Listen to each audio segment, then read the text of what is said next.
That night, Lieutenant Lara Mendez stood at the entrance of a burning warehouse staring at the flames, knowing the man trapped inside was Gabriel Stone, the CEO who'd ghosted her 3 years ago after choosing profit over people. Over her.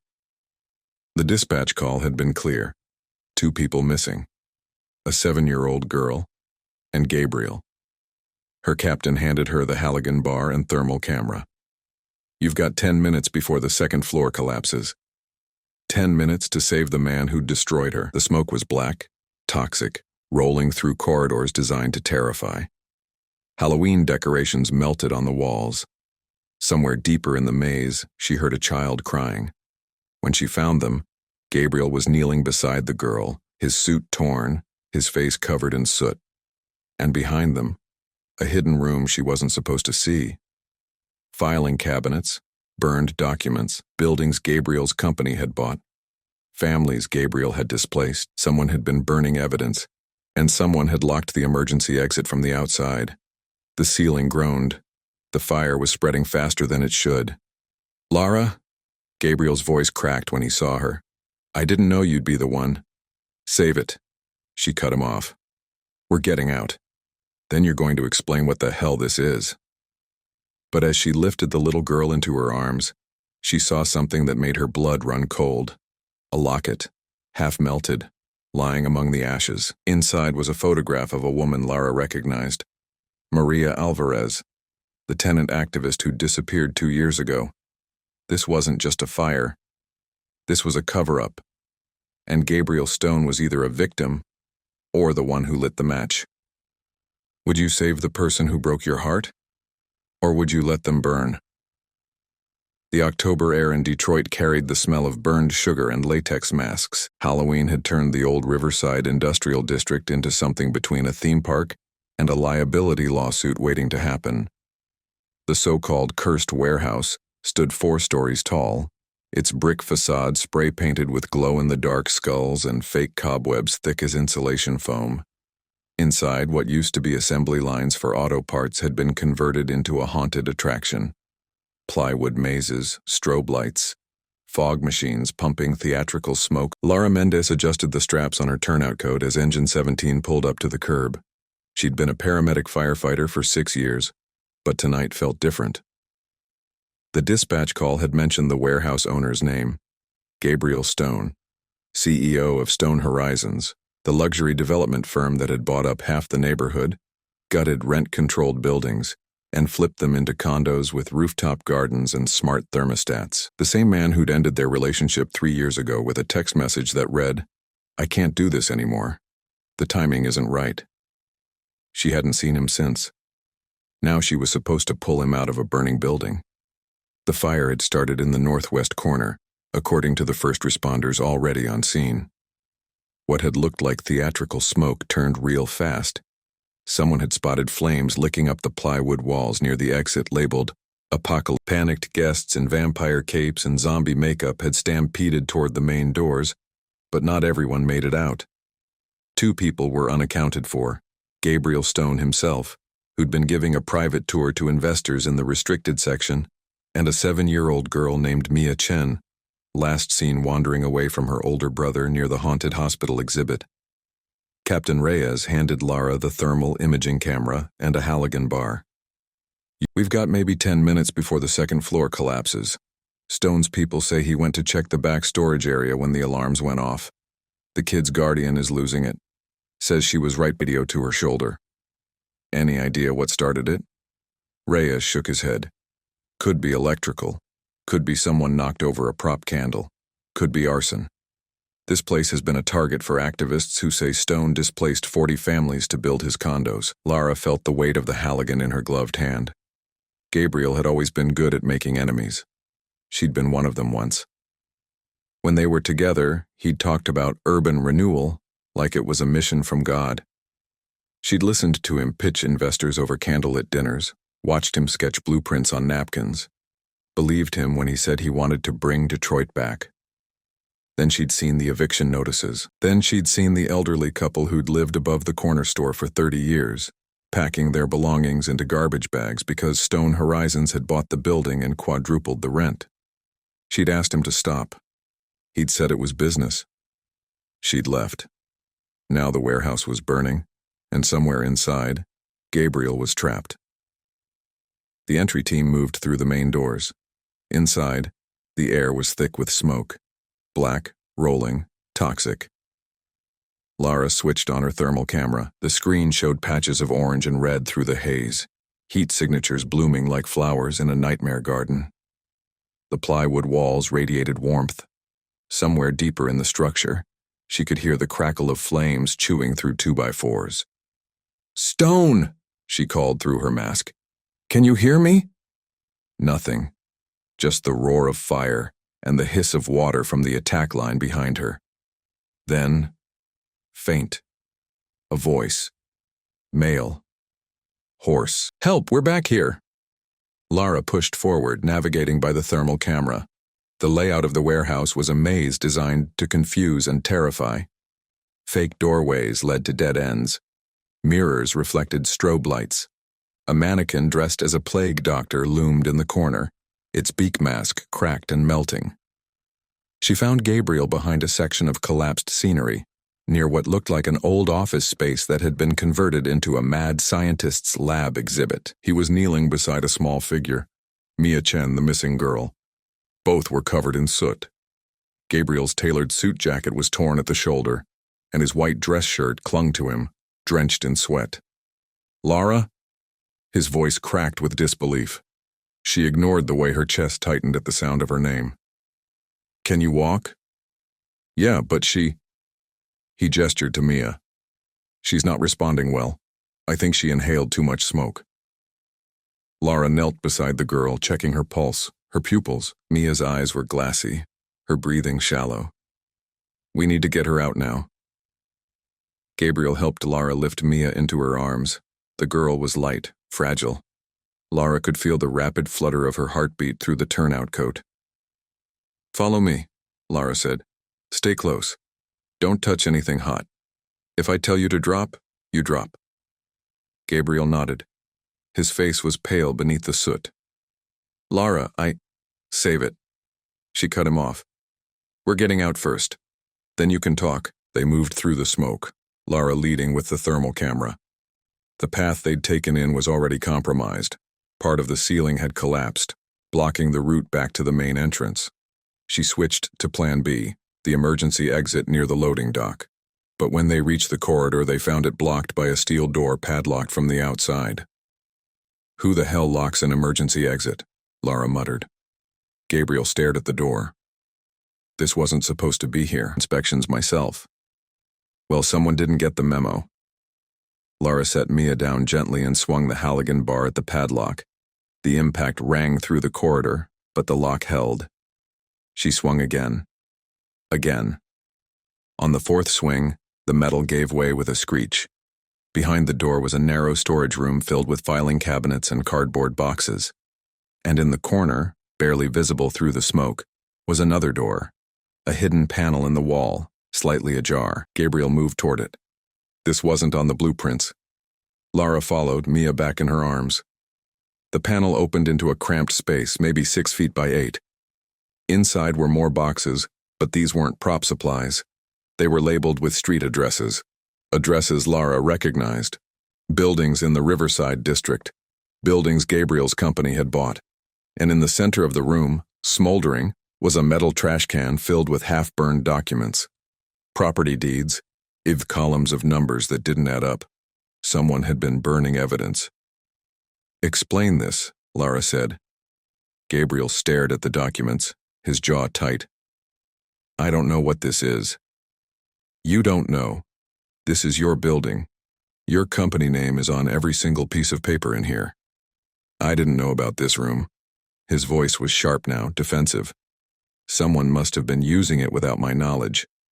Lara didn't have time to argue. The ceiling above them groaned, a deep, ominous sound that meant the structure was failing.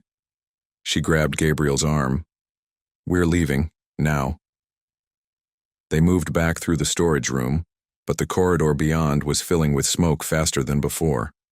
The fire had spread to the second floor, and the heat was unbearable even through the turnout coat. Lara's radio crackled. Captain Reyes, his voice urgent. Mendez, where are you? The west wall is about to go. You need to evacuate immediately. See that? We're coming out through the loading dock. Lara shifted Mia's weight, felt the girl stir slightly in her arms. I've got 2 civilians with me. One child, smoke inhalation, needs immediate medical attention. Roger. Ambulance is standing by. They pushed through the loading dock door into the cold night air. It was shocking.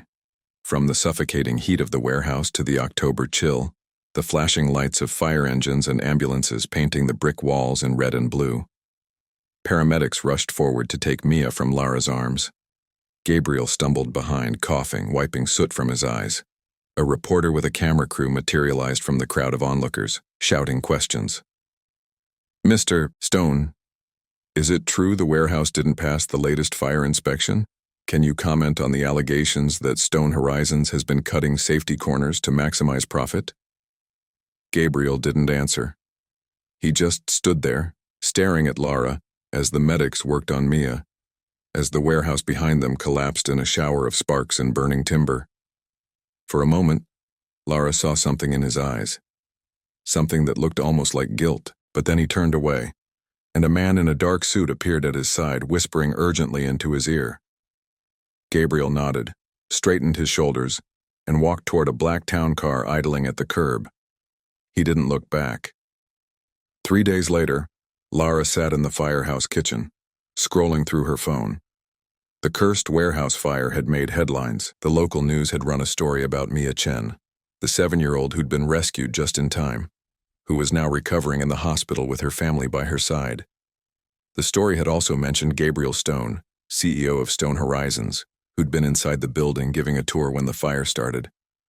The reporter had described him as a hero who'd stayed with the child until help arrived. There was no mention of the hidden room, no mention of the burned documents. Lara set her phone down and poured herself a cup of coffee. Across the table, her partner, firefighter Marco Santos, was reading the same article on his tablet. Your ex is all over the news, Marco said, not looking up. He's not my ex, Lara said automatically. We broke up 3 years ago. Still counts. Marco grinned. So what's the deal? You saved his life and he didn't even stick around to say thank you? He had a lawyer to talk to.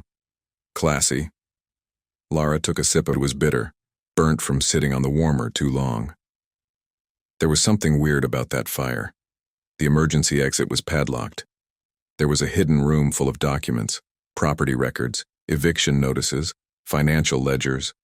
Someone was burning evidence. Marco looked up. You think Stone was involved? I think someone in his company was. Whether he knew about it or not, that's the question. Her phone buzzed. A text from an unknown number. Unknown. We need to talk. Meet me at the Riverside Diner tomorrow, 10 a.m. Come alone. G. She stared at the message. Part of her wanted to delete it, block the number, go back to her life. But another part, the part that remembered the way Gabriel had looked at those burned documents, the confusion and anger in his eyes, that part wanted answers. She texted back, Fine. But you're buying from the 1950s, all chrome and red vinyl booths, the kind of place that served coffee in thick ceramic mugs and knew your order before you sat down.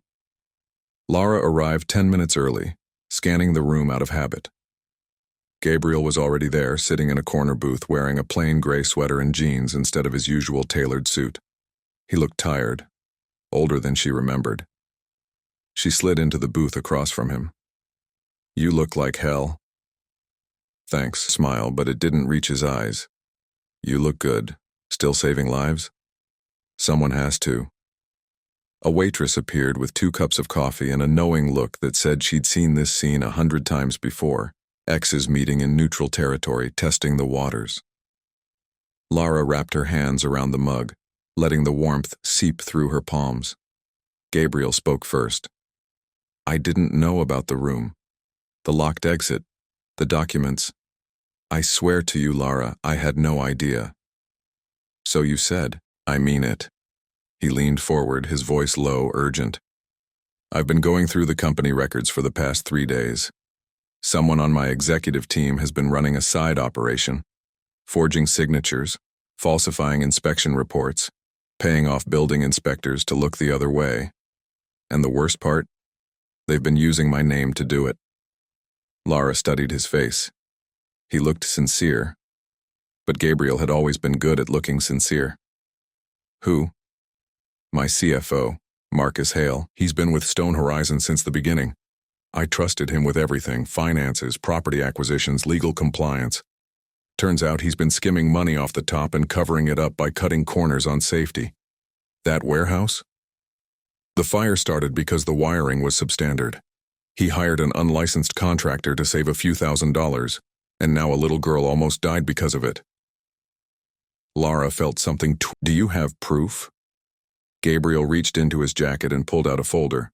Inside were printouts, emails, invoices, bank transfer records. All of them showed payments from Stone Horizons to shell companies with names like Apex Property Solutions and Riverside Restoration LLC. And at the bottom of each document, Marcus Hale's signature. I found these in the company server, Gabriel said. Hale didn't know I had He thought he'd buried them deep enough that no one would ever look. Lara flipped through the documents. The timestamps matched up. The amounts were staggering. Hundreds of thousands of dollars funneled into fake companies, then withdrawn in cash. Why are you showing me this? Because I need your help. Gabriel's eyes locked onto hers. Hale knows I'm onto him. He's been covering his tracks, destroying evidence. That fire, I think he started it, or had someone start it. Records in that hidden room before anyone could find them. And if I go to the police now without a witness, without someone who can corroborate what we saw in that warehouse, he'll just say I'm trying to frame him to save my own reputation. Lara set the folder down. You want me to testify? I want you to tell the truth. You saw the room. You saw the documents. You're a city employee, a first responder. Your word carries weight. If you back me up, we can take Hale down, but if you don't... He trailed off, his jaw tightening. Then he walks and people like Mia Chen's family keep getting hurt. Lara sat back, her mind racing. This was Gabriel Stone, the man who'd chosen profit over people, who'd ended their relationship with a text message, who'd walked away from the fire without looking back. But this was also the man who'd stayed with a scared little girl in a burning building, who'd risked his life to keep her safe. She thought about the burned documents, the locked exit, the forged signatures. I need more than just paperwork, she said finally. If we're going to do this, we need a witness, someone who worked with Hale, someone who can confirm he was involved. Gabriel nodded slowly. I might have someone. Hale's assistant, Jenna Park. She's been with the company for 2 years. I think she knows more than she's letting on. But she's scared. Hale threatened to fire her if she talked to anyone. Then we find a way to make her feel safe. Lara met his eyes. But I'm not doing this for you, Gabriel. I'm doing it because it's the right thing to do. Because Mia Chen deserves justice. Because the families you displaced deserve to know the truth. I know. His voice was quiet. And for what it's worth, I'm sorry. For everything. For the way I ended things. For the choices I made. I thought I was building something good, but I was blind to the damage I was causing. Lara didn't respond.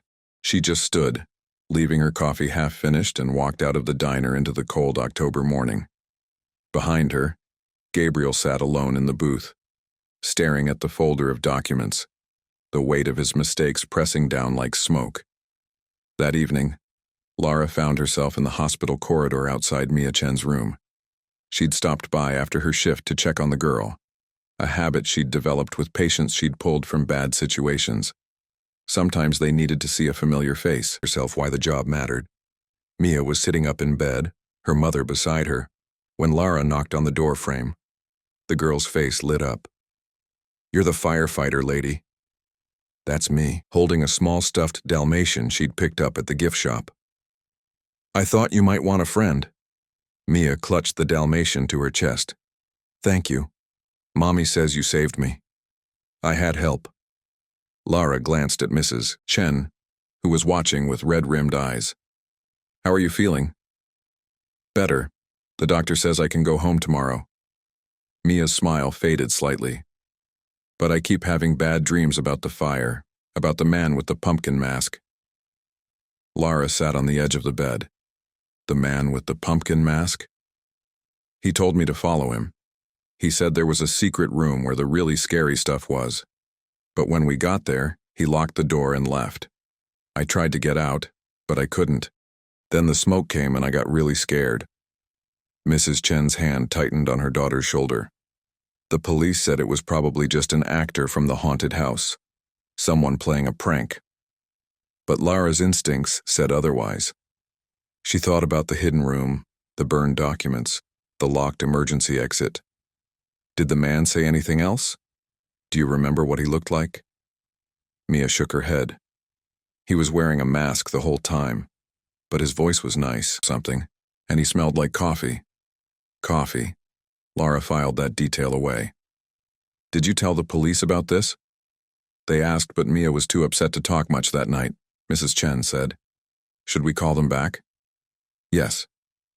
Lara stood, pulling a business card from her pocket. "And when you do, ask for Detective Sarah Lynn. Tell her I sent you. She'll take this seriously." Outside the hospital, Lara found Gabriel waiting by the entrance, leaning against a concrete pillar. And when he saw her, "How is she?"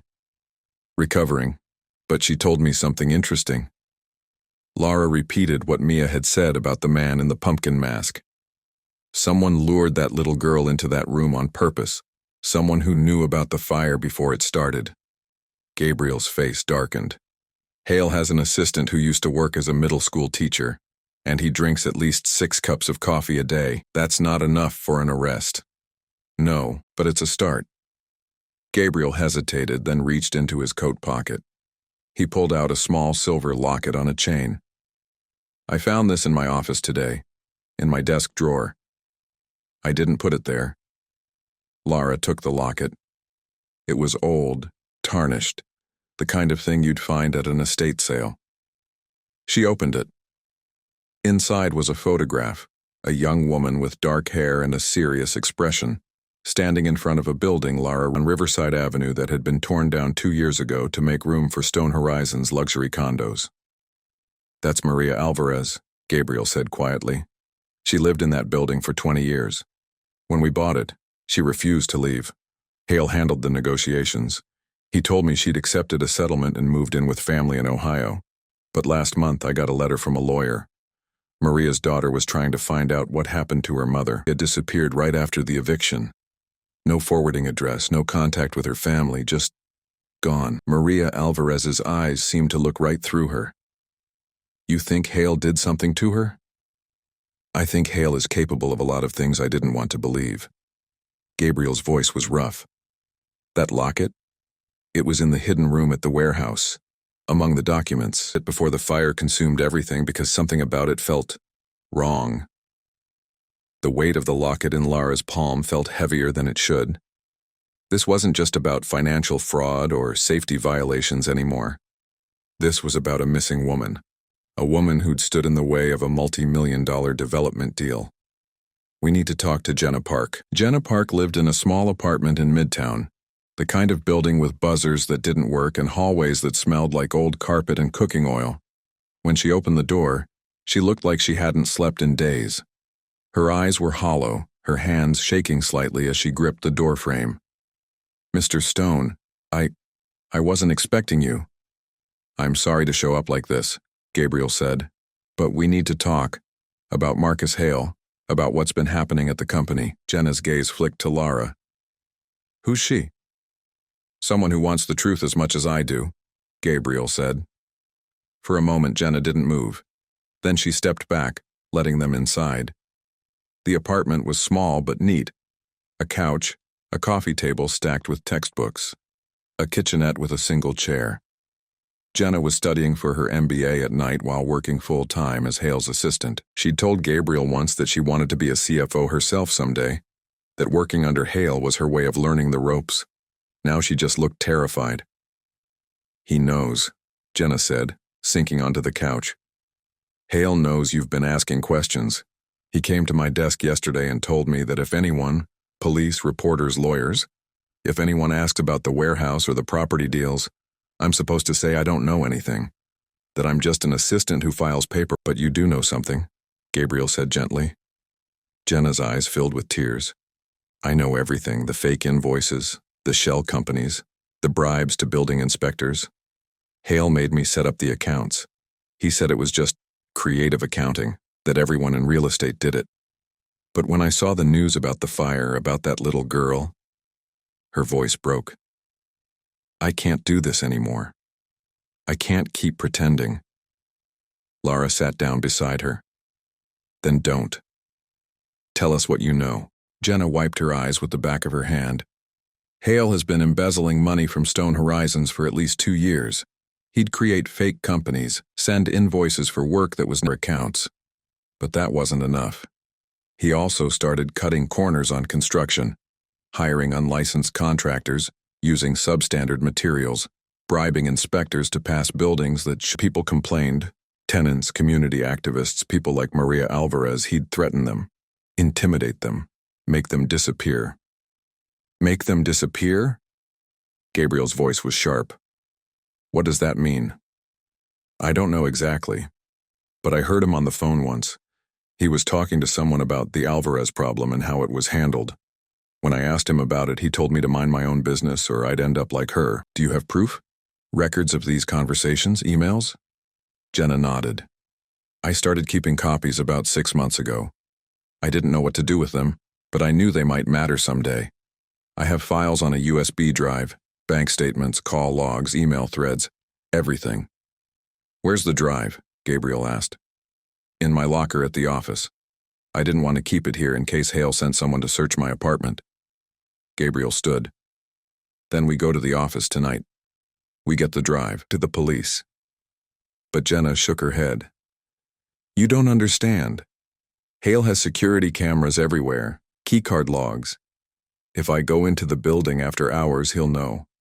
And if he knows... She trailed off, her hands twisting in her lap. Lara exchanged a glance with Gabriel. Then she pulled out her phone and dialed a number she'd memorized years ago. Detective Sarah Lynn, her contact at Detroit PD. They'd worked together on arson investigations before, and Lynn owed her a favor. Lynn picked up on the second ring. Mendez, it's late. This better be good. It is. I need a plainclothes officer to accompany a witness to retrieve evidence in a corporate fraud case, possibly connected to arson and a missing person. Can you meet us at the Stone Horizons building in an hour? There was a pause. Then Lynn sighed. Yeah, I can do that. But you owe me coffee for a month. Deal. Lara hung up and looked at Jenna. You won't be alone.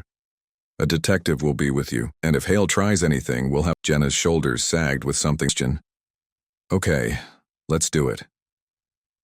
The Stone Horizons office building was a sleek glass tower in the financial district, all polished floors and modern art in the lobby. At night, with most of the lights off, it looked like a monument to ambition and cold efficiency. Jenna's hands trembled as she swiped. The lock clicked open. Detective Lynn was waiting inside, dressed in plain clothes, jeans and a leather jacket, her badge clipped to her belt. She was in her 40s, with short black hair and the kind of sharp eyes that missed nothing. She nodded at Lara. This your witness? Jenna Park. She's Hale's assistant. She has files that prove embezzlement, fraud, and possibly worse. Lynn turned to Jenna. Where's the evidence? 5th floor, executive offices. My locker is... They took the elevator up. The building was silent except for the hum of the ventilation system and the soft ping of the elevator passing each floor. When the doors opened on 5, Jenna led them down a carpeted hallway lined with frosted glass doors. Each door had a nameplate. Gabriel Stone, CEO. Marcus Hale, CFO. Victoria Reyes, General Counsel. The break room was at the end of the hall. Jenna opened her locker with a small key and pulled out a USB drive, holding it like it was made of glass. This is everything. Bank transfers, forged signatures, emails between Hale and the contractors he bribed, Even Lynn took the drive and slipped it into an evidence bag. Good. We'll get this to... A door slammed. Footsteps echoed in the hallway. Someone's here, Gabriel said. Marcus Hale appeared at the entrance to the break room. He was a tall man in his 50s, with silver hair and a face that looked like it had been carved from stone. He wore a dark suit even at this hour, his tie perfectly knotted. When he saw them, his expression didn't change. He just smiled, a thin, cold smile that didn't reach his eyes. Working late, Jenna? His voice was smooth, almost friendly. And you brought guests. How thoughtful. Detective Lynn stepped forward, her hand resting on her belt near her badge. Marcus Hale? I'm Detective Sarah Lynn, Detroit PD. We're here on official business. Hale's smile widened. Of course. Official business. I assume this is about the unfortunate fire at the warehouse. Terrible tragedy. I've already spoken to the fire marshal. Were they? Lynn's tone was dry. Because we have evidence that suggests otherwise. Hale's eyes flicked to the evidence bag in Lynn's hand. For just a second, his mask slipped. Lara saw it. The flash of anger, the calculation. Then it was gone, replaced by smooth professionalism. I'm sure there's been a misunderstanding, Hale said. But if you have questions, I'd be happy to answer them. With my attorney present, of course. That's your right, Lynn said. But I'd like you to come down to the station with me, voluntarily, just to clear a few things up. Am I being arrested? Not yet. Hale considered this. Then he nodded. Very well, I have nothing to hide. Jenna, would you lock up when you're finished? And Mr. Stone? I trust you'll remember that I've been loyal to this company for a very long time. I'd hate for any misunderstandings to damage what we've built together. Gabriel didn't respond. He just stared at Hale with an expression Lara couldn't quite read. Disgust, maybe. Or something closer to grief. Hale turned and walked out of the break room. Lynn followed, her hand still near her badge. The sound of their footsteps faded down the hallway. Jenna let out a shaky breath. Do you think he'll talk? Tell them the truth? No, Lara said. Men like Hale don't confess. They lawyer up, they stall, they destroy evidence. But we have the USB drive. And we have you. That's a start. But even as she said it, Lara felt a knot of unease in her stomach. Hale had been too calm, too controlled. Like a man who had a backup plan. And backup plans, in her experience, were never good. What would you do if you discovered your boss was capable of something unthinkable?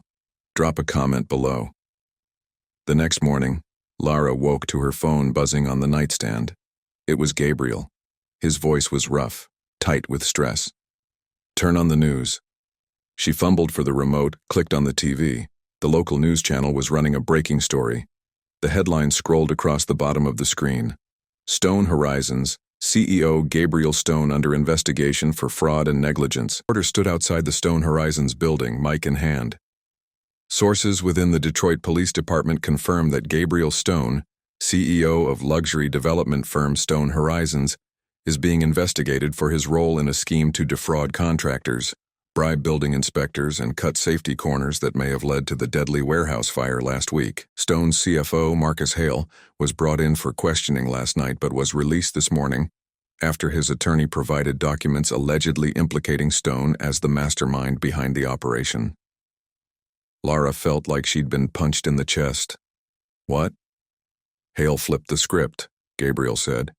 He told the police I was the one running the embezzlement scheme, that he was just following my orders. And somehow, he has documents, emails with my signature, memos approving the fake invoices, but they look real. Forged. Obviously, but good enough to fool a judge. My attorney says Hale must have been planning this for months, building a paper trail that makes me look guilty. And now... Gabriel's voice cracked. Now the DA is talking about charging me. Fraud. Criminal negligence. Maybe even manslaughter if they can prove the fire was a direct result of the safety violations. Lara paced her apartment. Her mind, what about Jenna? The USB drive? Lynn has the evidence. Hale's lawyers are arguing it's inadmissible. They're saying Jenna stole proprietary company files without authorization, that the chain of custody was compromised. And without that drive, all we have is Jenna's testimony. And Hale's team is already painting her as a disgruntled employee with a grudge. That's insane. That's the legal system. Gabriel sounded defeated. I'm being set up, Lara, and I don't know how to prove it. The news cut to footage of Gabriel leaving the Stone Horizons building, surrounded by reporters shouting questions. He looked exhausted, his tie loosened, his jaw set. The image froze on his face, and the reporter's voiceover continued. Stone Horizons has lost 3 major contracts in the past 24 hours, and several city council members are calling for a full audit of all properties developed by the company. The families displaced by Stone's aggressive redevelopment projects, this investigation is long overdue. Lara turned off the TV. She thought about Maria Alvarez, about Mia Chen, about all the people who'd been hurt by Stone Horizons, whether Gabriel had known about it or not, wanted to walk away and let the legal system sort it out. But then she thought about the way Gabriel had stayed with Mia in the burning warehouse, the way he'd looked at those burned documents with genuine shock, the way his hands had trembled when he'd shown her Maria Alvarez's locket. He wasn't perfect. He'd made mistakes, terrible, costly mistakes. But he wasn't Marcus Hale. She grabbed her jacket and headed for the door. Jenna Park was sitting in a coffee shop near her apartment, staring at a cup of tea she hadn't touched. When Lara slid into the seat across from her, Jenna looked up with red eyes. They're saying I lied, Jenna said. Hale's lawyers filed a motion claiming I fabricated the files on the USB drive, that I'm trying to frame both of them because I got passed over for a promotion, and now the DA is threatening to charge me with evidence tampering if I don't recant my statement. Don't. Lara's voice was firm. You told the truth. That matters. Does it? Jenna's laugh was bitter. Hale has an army of lawyers. Gabriel is going to take the fall. And I'm going to lose my job, my reputation, maybe nothing changes. People like Hale always win. Lara wanted to argue, but she knew Jenna wasn't entirely wrong. The system was rigged in favor of people with money and power. She'd seen it 100 times. Arson cases where the evidence was clear but the suspect walked because they could afford better lawyers. Families evicted from their homes while developers got tax breaks. But she'd also seen the opposite. Witnesses who stood up despite the risk. Evidence that couldn't be ignored. Justice that came slow but real. We're not done yet, Lara said. Hale made one mistake. He got arrogant. He left a trail. We just have to find it. How? Lara thought about Mia Chen's description of the man in the pumpkin mask, about the coffee smell, about the hidden room and the burned documents, about Maria Alvarez who'd disappeared without a trace. We need to find Maria Alvarez, Lara said, or proof of what happened. If we can tie Hale to her disappearance, the rest of his house of cards collapses. Jenna shook her head. No one's seen her in 2 years. The police looked. Her family looked. She's gone. Then we look harder. Lara pulled out her phone and started scrolling through contacts. I know someone who specializes in finding people who don't want to be found, or people who've been disappeared. A private investigator? A journalist. Elena Martinez. She did a series on housing displacement last year. If anyone has leads on Maria Alvarez, it's her. Jenna stared at Lara like she was seeing her for the first time. Why are you doing this? You don't owe Gabriel anything. You don't owe me anything. Lara didn't have a good answer. Or maybe she did and it was too complicated to explain. Because someone has to. Elena Martinez met them at her office, a cramped room above a bodega, filled with stacks of newspapers, file folders, and a whiteboard covered in photos and handwritten notes connected by red string. She was in her 30s, with dark, curly hair pulled into a messy bun and the kind of intensity that came from caring too much about things most people ignored. Maria Alvarez, Elena said, pulling a folder from a filing cabinet.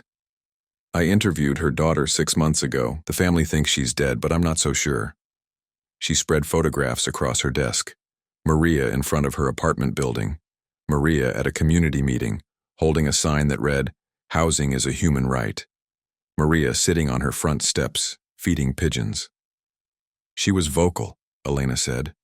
Organized rent strikes, testified at city council meetings, made a lot of noise about Stone Horizon's displacement tactics. Then one day she just stopped. Her phone went dead. Her bank account showed no activity. Her daughter filed a missing person report, but the cops didn't do much. They assumed she'd just left town. But you don't think so, Lara said. No, because I found this. Elena pulled out a grainy printout, a security camera screenshot from a gas station on the outskirts of Detroit. The timestamp read, October 14th, 2023, 2 days after Maria's last confirmed sighting. The image showed a silver sedan at the pump, and in the passenger seat, barely visible through the tinted window, was a woman who looked like Maria Alvarez. Who's driving? Gabriel asked. Elena zoomed in on the driver's side. The image was blurry, but the man behind the wheel was tall, with dark hair and a coffee cup in the center console. I showed this to Maria's daughter, Elena said. Ran the license plate, it came back registered to a rental company, and guess who'd rented it that week? Marcus Hale, Lara said. Close. One of his shell companies, Apex Property Solutions, the same company that handled a lot of Stone Horizon's dirty work. Gabriel stared at the photo. Where were they going? That's what I've been trying to figure out. Elena pointed to a map on the wall marked with red pins. The gas station is on the route to several places, rural areas, abandoned properties, even a landfill. But without more evidence, we need to find her, Jenna said, or find proof of what Hale did. A body, a witness, something. Elena crossed her arms. I might have something.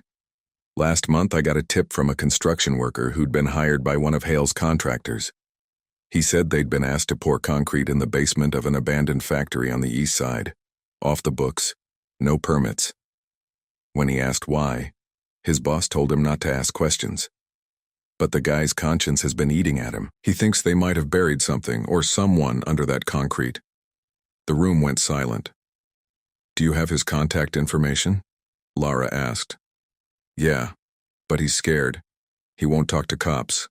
Says Hale's people threatened his family. What about a paramedic, Lara said.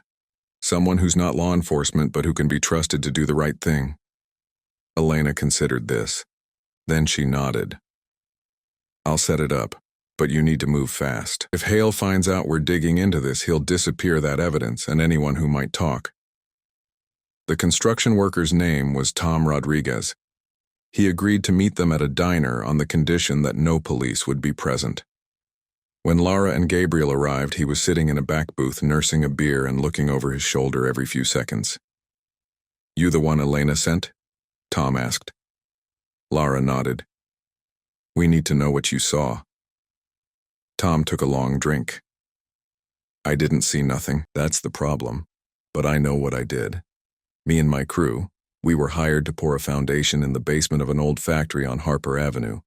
Hale's people said it was for storage, that they were converting the building. But when we got there, the basement floor was already dug up. Fresh, like someone had been digging recently. Did you see what was in the hole? Gabriel asked. No. They covered it with tarps before we arrived. But the smell... Tom grimaced. I've worked construction for 20 years. I know what rot smells like. And that basement smelled like something had died down there. Did you report it? To who? My boss? He's the one who hired me. The cops? With what proof? A bad smell? Tom shook his head. I kept my mouth shut and took the paycheck, but I can't sleep anymore. Every time I close my eyes, I see that basement. I think about who might be down there. When was this? Gabriel asked. October 20, right around Halloween. Lara pulled out her phone and showed Tom the security camera photo of Maria in the silver sedan. Do you recognize this woman? Tom studied the image. No, but I remember seeing a photo in that basement. It was stuck to one of the tarps, like someone had dropped it and didn't notice. I picked it up, and it was a picture of a woman, dark hair, maybe in her 50s, standing in front of an apartment building. What did you do with the photo? I left it there, figured it wasn't my business. Tom met Lara's eyes. But if you're asking, yeah, I think someone's buried in that basement, and I think whoever did it wanted to make sure she'd never be found." Detective Lynn listened to the recording of Tom Rodriguez's statement with her arms crossed and her jaw tight. When it finished, she looked at Lara. "This is thin. A smell. A photograph he doesn't have. A hunch. Enough for a search warrant," Lara said. "Maybe, but Hale's lawyers will fight it. And even if I get a warrant, there's no guarantee we'll find anything. That concrete has been there for 2 years. If there's a body underneath, and if we come up empty, then we're back to square one," Gabriel said. "But if we don't try, Hale walks, and Maria Alvarez's family never gets answers." Lynn sighed. "All right. I'll talk to the DA, see if we can get a warrant. But you need to stay out of this from here on out, all of you. If Hale's lawyers can argue you contaminated the investigation, everything we've built falls apart." "Understood," Lara said. But she didn't feel understood. She felt like they were running out of time. The search warrant came through 3 days later. Lara wasn't there when the police excavated the basement of the factory on Julians weren't allowed on site, but Elena Martinez was camera in hand, live streaming the whole thing for her readers. Lara watched from her phone as the excavation team broke through the concrete with jackhammers. The sound was deafening even through the video. Dust filled the air. And then, as the concrete gave way, the team stopped. One of the officers made a hand signal. The camera zoomed in. There, in the dirt beneath the foundation, was a tarp. And wrapped inside the tarp was a body. Elena's voice came through the live stream, shaky but determined. "Authorities have just uncovered human remains in the basement of a factory owned by Stone Horizons. Sources confirm the body matches the description of Maria Alvarez, a tenant rights activist who went missing in October 2023. This is breaking news. We will update as more information becomes available." Lara set her phone down. Her hands were trembling. She'd hoped they'd find evidence. She hadn't expected this. The weight of it. The finality. Maria Alvarez hadn't left town. She hadn't started over somewhere else. She'd been murdered, and Detective Lynn. "We've got him," Lynn said. "Forensics found fibers on the body that match the interior of the car Hale rented. We also found Maria's phone in a storage unit registered to one of Hale's shell companies. And here's the kicker. Hale's assistant, the one who helped with the rental paperwork, just came forward. Says Hale asked him to dispose of a package 2 years ago. He thought it was documents. Now he realizes it was evidence of a murder." "What about Gabriel?" Lara asked. "The charges against him are being dropped. The evidence is clear. Hale acted alone. He was embezzling. Maria Alvarez threatened to expose him at a city council meeting, and he panicked. Killed her, buried her, covered it up." Lara exhaled. "Is Hale in custody?" "Not yet, but we have a warrant. We're moving on his location now." Marcus Hale was arrested at the airport, trying to board a private jet to the Cayman Islands. The news footage showed him in handcuffs, his face impassive, his lawyers shouting at the officers to let him go. But the evidence was too strong. The body, the fibers, the phone, the testimony from multiple witnesses held 2 days later at Detroit Police Headquarters. Detective Lynn stood at the podium, flanked by the DA and the police chief. Behind them, on a screen, were photos of Maria Alvarez, smiling, alive, holding her grandchild. "Today, we are announcing the arrest of Marcus Hale on charges of first-degree murder, fraud, bribery, and evidence tampering," the DA said. "Mr. Hale has been a respected figure in Detroit's business community for many years, but the evidence shows that he used his position to exploit vulnerable residents, cut corners on safety, and ultimately, to take a life. Maria Alvarez was a mother, a grandmother, and a tireless advocate for her community. Her death is a tragedy, but today, justice begins." The reporters erupted with questions. She walked out of the building into the November cold, pulling her jacket tight around her shoulders. Gabriel was waiting on the steps. He looked different. Older maybe, but also lighter. Like a weight had been lifted. "Thank you," he said. "I didn't do this for you," Lara said. "I know." He smiled faintly. But thank you anyway. They stood there for a moment, watching the traffic pass, the city moving forward like it always did. Then Gabriel spoke again, quieter this time. I'm shutting down Stone Horizons, selling the properties, using the proceeds to set up a fund for the families we displaced. It won't undo the damage, but it's a start. Lara looked at him. What will you do? I don't know yet. Maybe something that actually helps people. He paused. What about you? Still saving lives? Someone has to. Gabriel nodded. Then, without another word, he turned and walked down the steps, disappearing into the crowd. Lara watched him go. She thought about Maria Alvarez, about Mia Chen, who was home now, safe with her family, about all the people who'd been hurt by greed and ambition, and the belief that some lives mattered more than others. And she thought about the question that had burned in her chest since the night of the fire. Did people like Gabriel deserve a second chance? Maybe, if they earned it. 6 months later, Lara found herself at a community center in the Riverside district. The building had once been slated for demolition, another Stone Horizons project. But after Hale's arrest and Gabriel's decision to dissolve the company, it had been purchased by a non-profit and converted into a space for tenant advocacy, legal aid, and community meetings. Maria Alvarez's daughter, Rosa, had invited Lara to the ribbon-cutting ceremony. Rosa stood at the podium, her voice steady despite the tears in her eyes. My mother fought for this neighborhood her whole life. She believed everyone deserved a safe, affordable place to live. She believed in justice, and even though she's not here to see this, I know she'd be proud. The crowd applauded. Lara stood in the back, watching. Mia Chen was there too, holding her mother's hand, her face bright with curiosity. When she spotted Lara, she waved. Lara waved back. After the ceremony, Rosa approached her.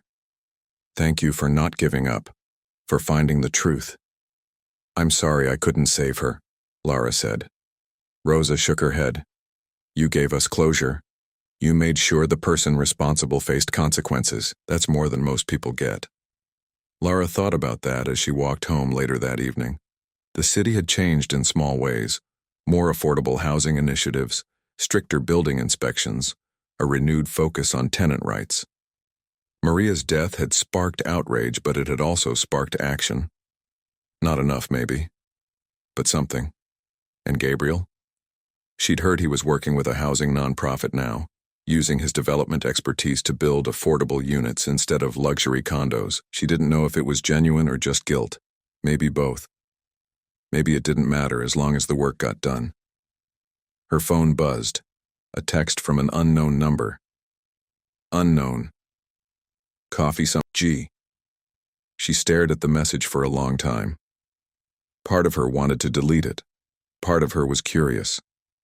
They'd been through something together, something that had forced both of them to confront the worst parts of themselves and each other. That didn't erase the past, but maybe it was enough to build something different. Not romance. Not yet. Maybe just understanding. She typed a response. Maybe, but you're still buying. A moment later, her phone buzzed again. Gabriel. Deal. Lara smiled despite herself. Then she slipped her phone into her pocket and kept walking, the cold November air sharp in her lungs, the city lights glowing against the darkening sky. Tomorrow she'd go back to the firehouse, respond to calls, pull people from burning buildings, save lives one shift at a time. Because that's what she did. That's who she was. And maybe, just maybe, that was enough. The moral of this story is simple. Justice may come slowly, but it comes to those who refuse to look away. Silence protects the guilty. Courage protects the innocent. And sometimes, the hardest fires to fight aren't the ones that burn buildings. They're the ones that burn through lies, greed, and the systems designed to protect the powerful at the expense of the vulnerable. Every displaced family deserves better. And it's up to us to demand it. What would you have done if you discovered corruption at your workplace? Would you have spoken up or stayed silent? Drop your answer in the comments below. I read every single one. And if this story moved you, hit that subscribe button and ring the bell so you never miss another tale of courage, justice, and second chances. Because here at Infinite Stories, we believe everyone has a story worth telling, even the ones that end in fire.